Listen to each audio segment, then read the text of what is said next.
कई बार अलग अलग भाषणों में, अलग अलग जलसों में ये विषय उठा जाता है। बांग्लादेशी घुसपैठियों के लिए बीएसएफ क्या कर रही है, सेना क्या कर रही है। मैं आज वास्तविकता इस देश को बताना चाहता हूं और मैं ऐसा करता हूं कि तृणमूल कांग्रेस के सारे लोग सदन को छोड़कर नहीं जाएंगे, ध्यान से सुनेंगे।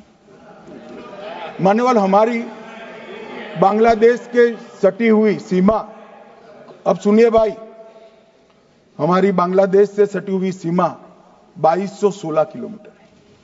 उसमें से 1653 किलोमीटर बाढ़ बन चुका है, बाढ़ के पास वाला रोड भी बन चुका है और चौकियां भी बन चुकी है।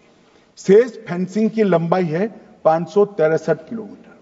563 किलोमीटर सीमा आज भी खुली है और शेष फेंसिंग जो 563 किलोमीटर है उसमें 112 किलोमीटर फेंसिंग ऐसी है, बॉर्डर ऐसी है जिसमें बॉर्डर फेंसिंग व्यवहारू नहीं, नाले हैं, नदियां हैं, ऊंची नीची पहाड़ियां हैं, जहां 112 किलोमीटर में फेंसिंग हो ही नहीं सकता और 450 किलोमीटर जहां फेंसिंग होता है वहां बाकी है। अब मैं वो बताना चाहता हूं कि क्यों बाकी है। ये 450 किलोमीटर के लिए मान्यवर मैंने डीओ लेटर लिखकर 10 रिमाइंडर करे हैं, बंगाल सरकार भूमि नहीं देती। मान्यवर, ये 450 किलोमीटर के लिए गृह सचिव बंगाल के मुख्य सचिव के साथ 7 मीटिंग करे, ये भूमि नहीं देते हैं।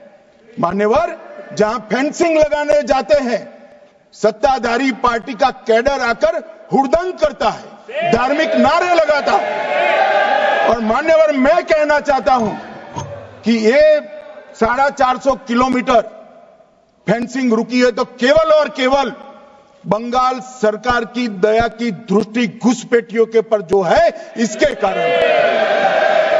और मान्यवर, इससे आगे ये 450 किलोमीटर शायद ये भाषण सुनकर ममता जी भूमि दे भी दे तो हम खत्म कर देंगे, फिर भी 112 किलोमीटर खुली सीमा रहती है। मान्यवर, जब आप 2000 किलोमीटर बाढ़ बना देते हो और 112 किलोमीटर नहीं बनाते हो तो कई बार तो ये 2000 किलोमीटर के कोई मायने नहीं। आदमी को घुसने के लिए कितनी जगह चाहिए मान्यवर। तो 112 किलोमीटर जो नदी है, नाले हैं, एक कठिन भौगोलिक परिस्थिति है, वहां से लोग आते हैं। ये सवाल हमें करते हैं, अभी भी किया कि रोहिंग्या दिल्ली तक आ गए, आपके नाक के नीचे आया। मान्यवर, ये बांग्लादेशी घुसपैठे हो या रोहिंग्याज हो जो घुस कर आते हैं, पहले असम से भी आते थे जब कांग्रेस की सरकार, अब बंगाल से आते हैं टीएमसी की सरकार, घुस कर आते हैं। इनको आधार कार्ड दादा कौन देता है? नागरिक कहां के बने हैं? कहां के बने हैं? जितने बांग्लादेशी पकड़े गए 24 परगना जिले का आधार कार्ड और नागरिकता है मान्यवर। और ये जो आप आधार कार्ड इश्यू करते हो, वो आधार कार्ड लेकर, वो वोटर कार्ड लेकर ये दिल्ली तक आते हैं। आप उनको आधार कार्ड इश्यू न करो, आदमी क्या परिंदा भी पैर नहीं मार पाएगा। और दादा ये सब चीजें भी लंबे समय चलनी नहीं है। 26 में चुनाव है, बंगाल में कमल खिलेगा और पूरा बंद होगा। मान्यवर, मुझे भी मान्यवर, मैं आज कहना चाहता हूं, दिल्ली के चुनाव से मैं मौन रहा कि देश का सुरक्षा का प्रश्न है, तू मैं नहीं करना चाहिएगा। आज मौका भी है, दस्तूर भी है। इन्होंने सवाल उठाया, मैं बिल भी ये लेकर आया हूं, इसलिए मैंने देश की जनता को सत्य बताया है। ये 450 किलोमीटर जो आपकी कृपा से खुली रही है, वहीं से घुसपैठ है, वहीं नागरिक बनते हैं, वहीं आधार कार्ड बनाया जाता है और देश भर में फैल जाते हैं। मान्यवर,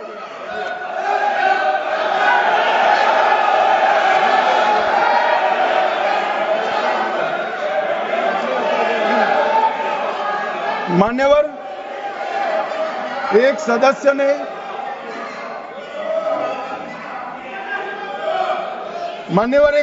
ने मुद्दा उठाया कि पासपोर्ट रैंकिंग में 50वां नंबर है।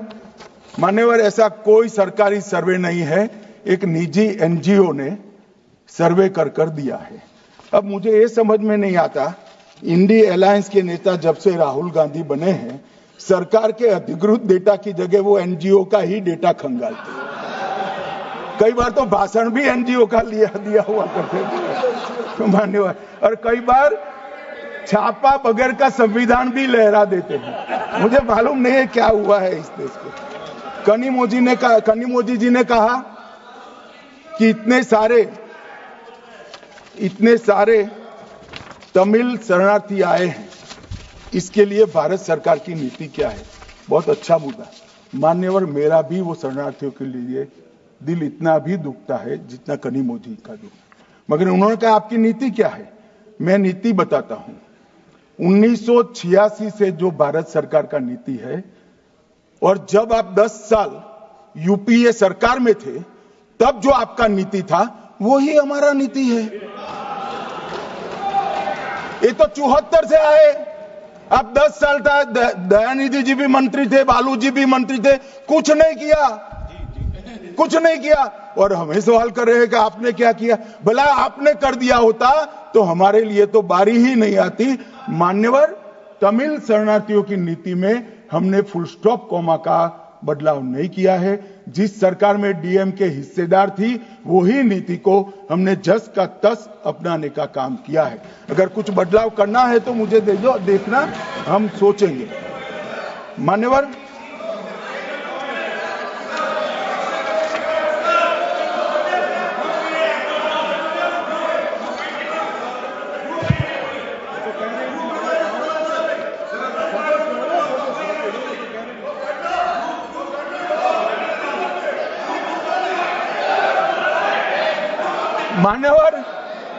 मान्यवर, मुझे अब तक एडीएमके के सारे एमपी 4 बार मिले अलग अलग समस्या पर, एक में भी तमिल शरणार्थी का जिक्र नहीं।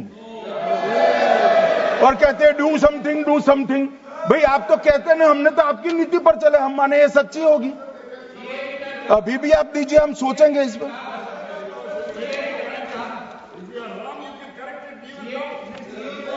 मगर आपने रॉन्ग किया है, एक्सेप्ट करते हो ना।